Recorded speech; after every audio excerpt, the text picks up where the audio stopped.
to date. Dominican Buckeye, The Untold Truths, My Life After Reality TV.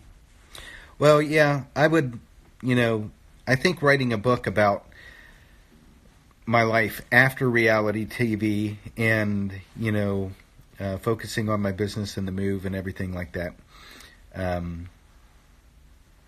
is probably a better option than writing a tell-all about the series itself, because for one thing, that could possibly get me into some legal problems with TLC and Sharp Entertainment that I don't necessarily want to be in. But I'm more interested in focusing on the good things, so instead of the bad things.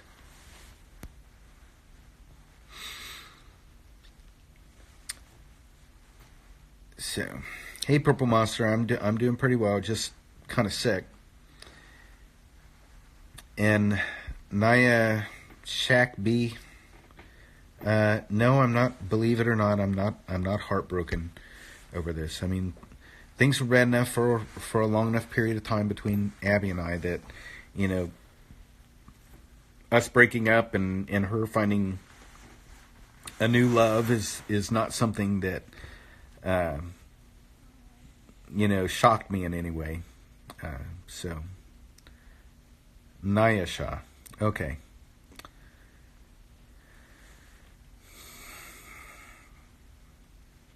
Well, Tails, 13, 15, that's what I'm going to try to do, is just focus on the positive, and,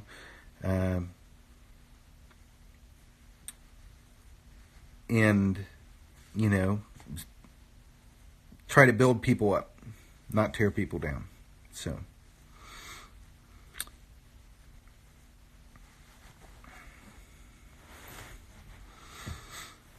no, I do not have any grandchildren.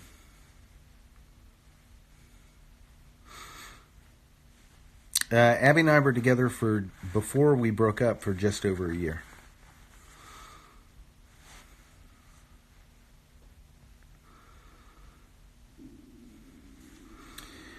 So, anybody have any questions about the Dominican Republic in general? Or the business or anything like that? Well, thank you for the good wishes, D. 5131, I appreciate that. Okay, Amlis, if you say so, but you weren't involved in the relationship, so you really don't know what was going on, but that's okay. I mean, I've gotten used to people making judgments from the outside with, the limited information that they have. Where's there a good honeymoon resort down there? Well, if you're going to go down and just, want to go to a resort or something like that, I would say go to Punta Cana, because that's the most tourist-friendly area. I would think it's the most, as far as, having modern tourist resorts and things of that nature. Punta Cana is going to be the place that you want to go for that. Puerto Plata, which is the area that I plan on living in, is more of a much more of an expat area. The North Coast is great for a number of reasons. It's naturally sheltered from hurricanes. There has never been a hurricane in recorded history that has directly hit the Dominican Republic.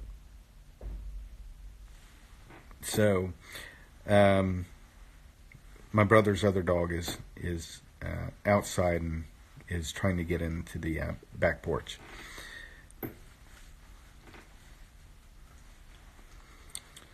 Well, Freddie French Brooklyn, profit margin is different from business to business. Bobby, I'm planning on opening the store in Puerto Plata. My business partner and I are going to be going down at the end of June, beginning of July, to look at a commercial space down there and residential space.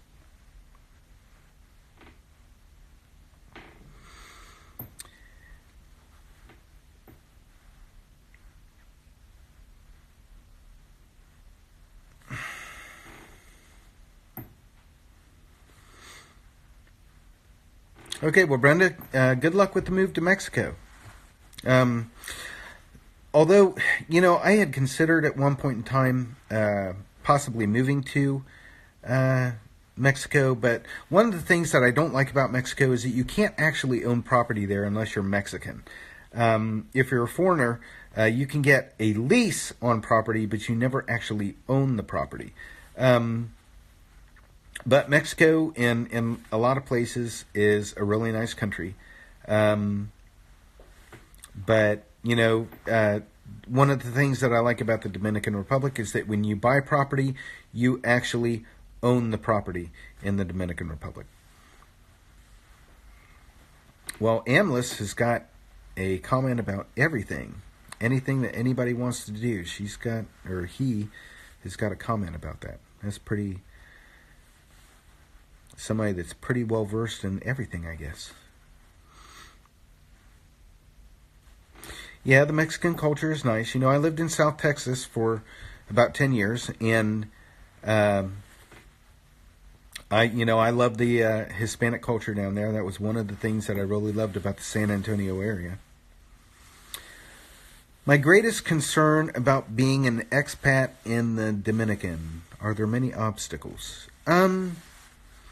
Well, I think my biggest concern is that, I really don't speak Spanish, and so there's going to be a learning curve when I first get down there and I'm learning Spanish. So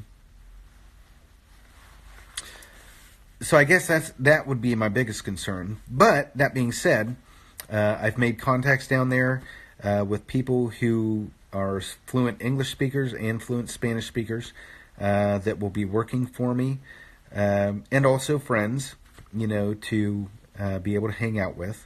So, you've got to mitigate circumstances. You've got to make sure that things that could be a problem for you,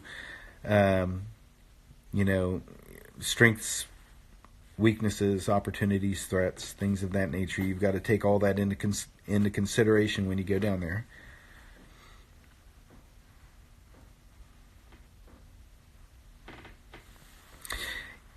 Yeah, Tails, obviously Spanish is a good language to learn, especially in the Western Hemisphere, because, so much of the Western Hemisphere speaks Spanish.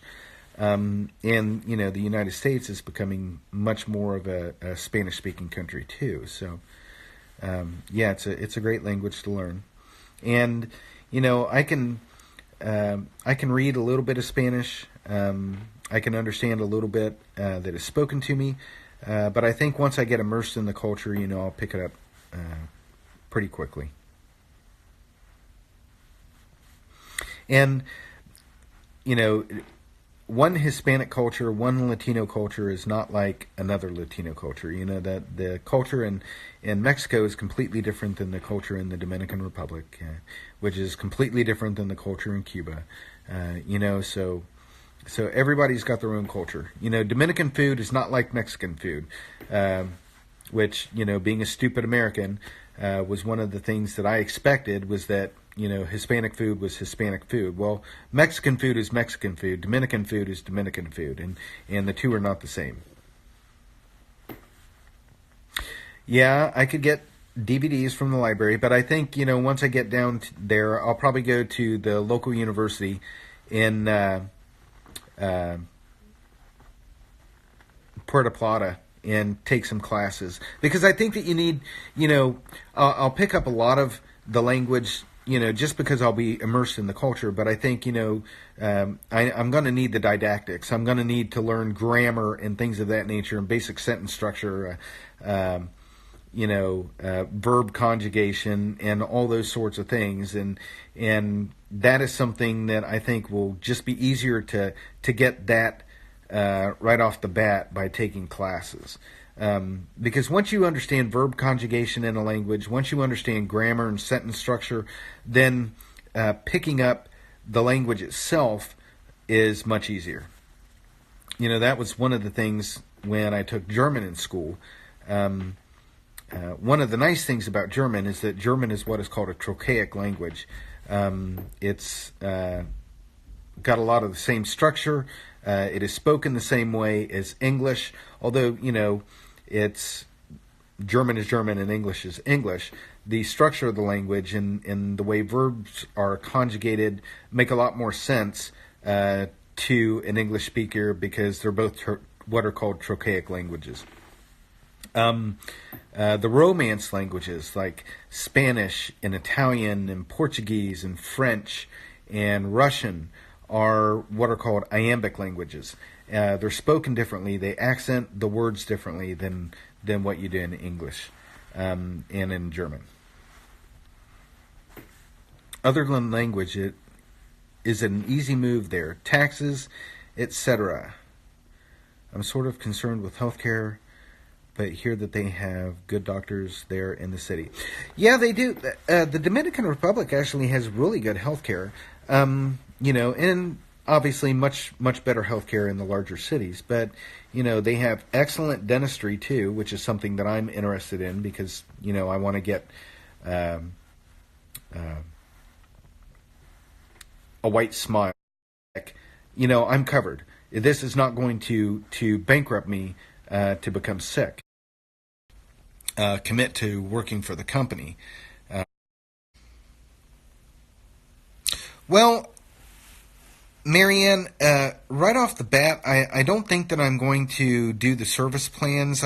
Although my business partner says that he has some contacts who could help us get our own network started.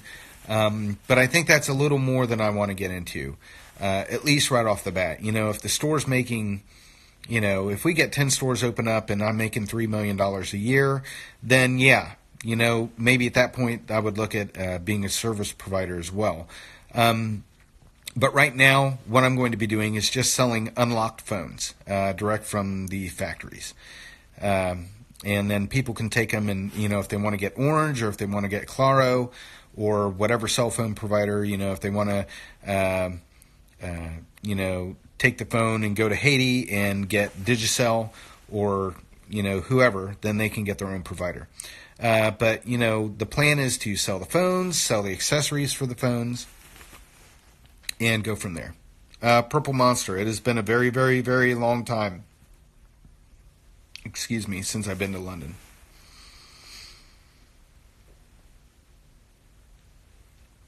Okay, well, Big Arima. Here's the thing. I know that there are a lot of, the vast majority of employers in the Dominican Republic will not hire Haitians. But I'm not like that. If you can speak, you have to be able to speak Spanish because you have to be able to talk to the people who are going to be customers. The second thing is I would prefer to hire somebody that also speaks English, so that I could talk to my employees. For my management has to speak English. But, for the clerks in the store, the salesmen in the store, they don't necessarily have to speak English, although it would be nice. That being said, I don't care what your nationality is. As long as you are legal to work in the Dominican Republic, then I'll hire. No, unless my kids don't mind. I've talked to the kids about it. My kids think it's a good idea. And it's not like I'm just going to go to the DR and never come back to the United States. I'll be coming back to the United States on a regular basis because I'm not going to be what's called a permanent resident. And so I'll only be able to stay down there for 90 days at a time. I could stay down for 3 months, but then I'd have to come back to the United States for a short period of time and then go back down there. So, I'll be coming back to see the kids on a regular basis. And, the kids will be coming down to see me too. So, but, I've got my 2 oldest boys living in Texas, so they're really close to the Dominican Republic, just like a 2.5, 3 hour flight away. So, that would be something, if I'm making enough money that on the weekends, if I decided that I wanted to fly to Houston or to Austin to see the boys, then, I could do that. And really, a flight from Santiago to Columbus, Ohio is not that expensive. It's only about $500 to $550 if you book it far enough in advance. Yeah, Patrick would be doing backflips in all the stores. I know I could run into a lot of property damage with Patrick backflipping off the cell phone cases. That's something I had not taken into account. Well, yeah, Marianne, I do plan on getting a business account and building up frequent flyer miles.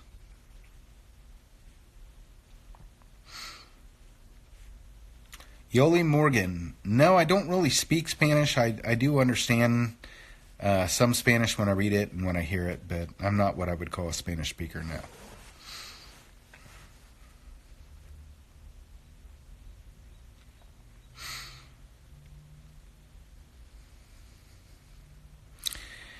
Yes, Ashton Visconti, I'm doing good.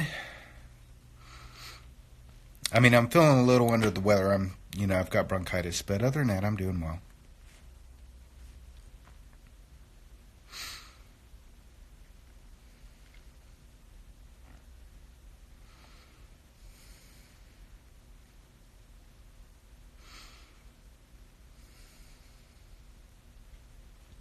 Yeah, I'm done with the drama too. I'm glad that's behind us. Well, thank you, Queen Maurice. I appreciate that.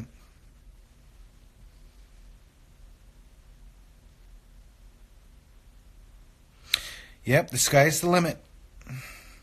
But like I said, you don't get to the top by stepping on other people. You got to build each other up. You got to lift people up and have them pull you up to the next level. That's how you succeed.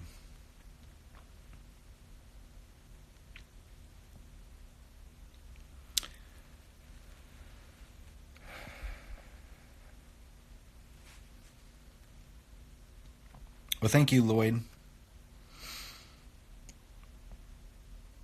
No, I'm not taking antibiotics for the bronchitis. It's something that I get twice a year, every year when I'm up north.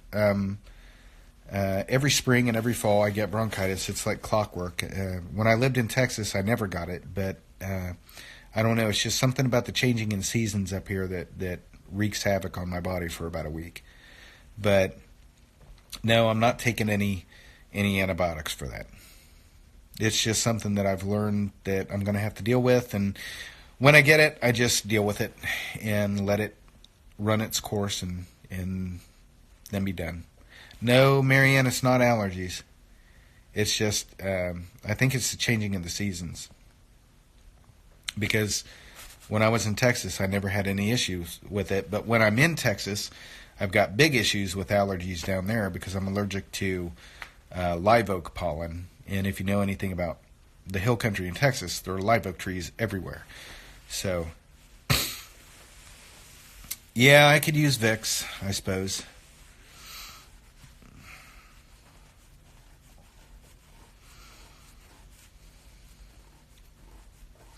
Yeah, I know there's a lot of live oaks in South Carolina too.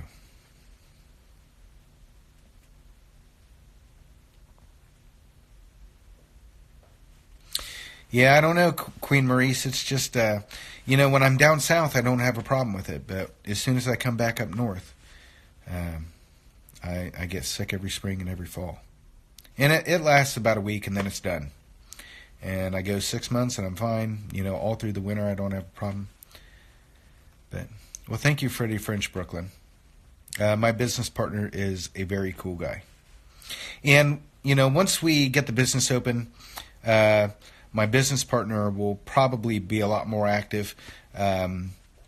He is a famous person in his own right, okay?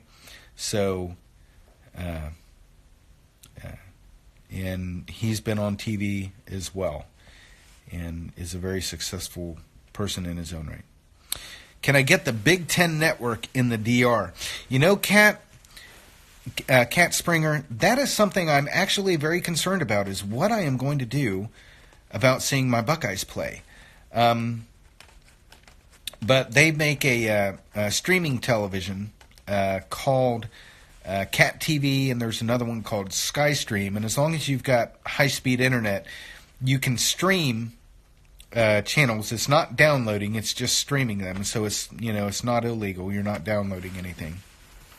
But you can stream channels from all over the world. So I'm hoping that if I get like a SkyStream or a Cat TV box, that I'll be able to hook that up to my smart TV and be able to get those the sports channels up here in the United States. Same thing with HBO. I'm thinking about, oh my God, I'm going to move down to the Dominican Republic, and the last season of Game of Thrones doesn't start until April. Am I going to be able to see that? After investing 7 seasons into that show, and then thinking, I might end up missing the last season. Cat Springer, I'm kind of a Cleveland fan. I followed the Cavs back in the 80s when they had World B. Free on the team, and through having Mark Price and Brad Dougherty and Craig Elo and those teams that had those heartbreaking defeats to the Chicago Bulls. So I'm a fan of the Cavs, but I'm also a fan of the San Antonio Spurs. I love that team. I love the organization, their mentality, their coach, everything about them. I just and I was a huge David Robinson fan. He's a Navy guy. I'm a Navy guy. And he's just a wonderful person as well. He's just a tremendous, tremendous man. So I've become a fan of the San Antonio Spurs as well. Hello there, Kendall Wifey in Canada. How are you?